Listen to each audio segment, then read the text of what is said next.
Mano Babo Kabalen, welcome to Where in Pampanga. Yes, for today's vlog, another new restaurant ang pupuntahan natin dito sa may Friendship Highway, Angeles City. Guys, if you're into traditional dishes like mga noodles, mga roasted chicken, this is the place to be. This is Ginseng Chicken and look at our table. Ito yung papakita namin sa inyo. So tara, let's go!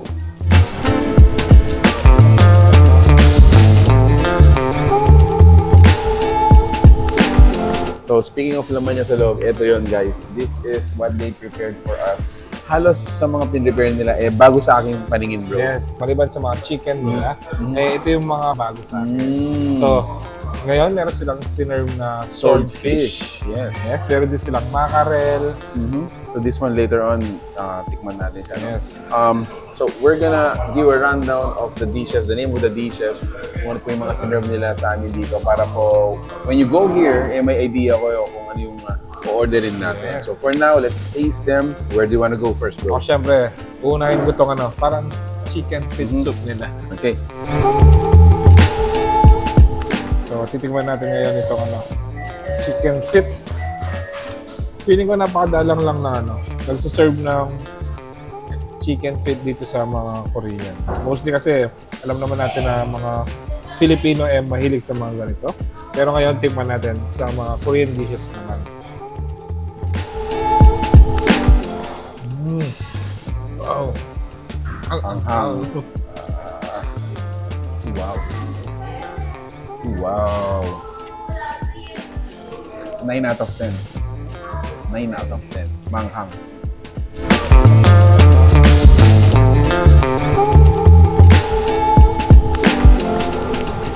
Ito yung famous Yongnom, ng flavor ng Korea. Tingnan din natin syempre yung mackerel. Actually. So, not really super rare fish. Yes? Because sa Pilipinas, probably hard to find sila. Yes.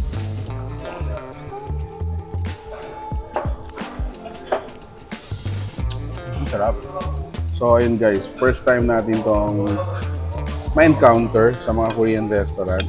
Para siyang cold noodles, so just gonna mix it well. Okay, let's try it.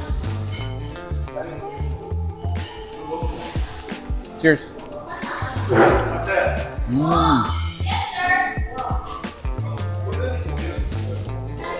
So yung lasa niya, a little bit sweet, a little bit sour, a little bit spicy din.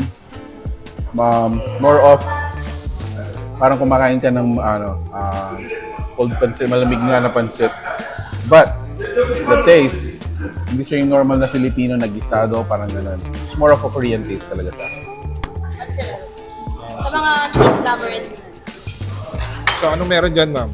may kasama po ito ng corn, noodles, mozzarella cheese po. Same din po siya, may ginseng chicken. Ginseng chicken din po siya, meron siyang herbs din. So, bestseller po siya kasi.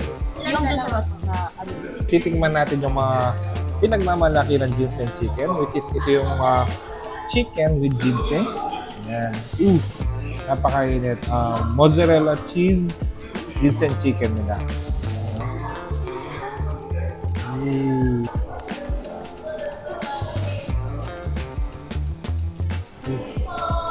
Chicken, ginseng chicken plus mozzarella. Sarap. So ito yung classic ginseng chicken. And ayan guys, sobrang init pa nito pero I wanna try it. Ang hirap nito guys, para siyang natatagtag on its own. So naalis talaga yung mga parts niya. That is so hot. Taste it. Wow.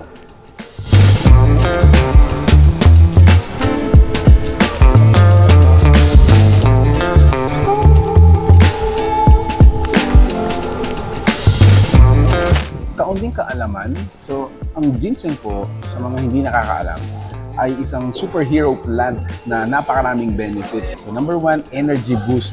Kaya nga po ito ina-add sa mga energy drink with ginseng. Brain power also has the ability to help you think better. It also fights germs.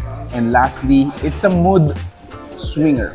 So sa mga depressed, sa mga nalulungkot, umiinom po sila ng ginseng upang magbago ang kanilang mood. Benefits of ginseng.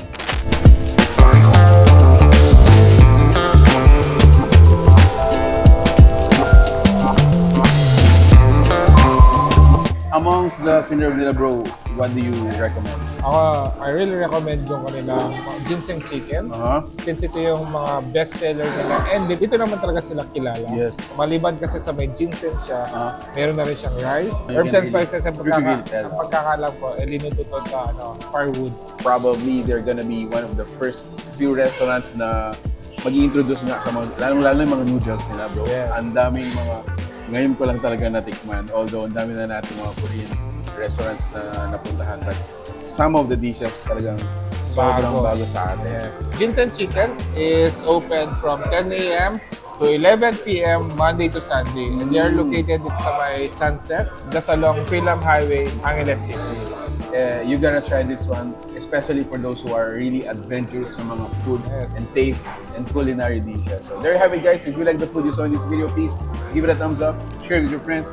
We hope to see you in the next one. So that's it. Thank you for watching We're in Pampanga. Until our next discovery. Peace out. Bye, guys.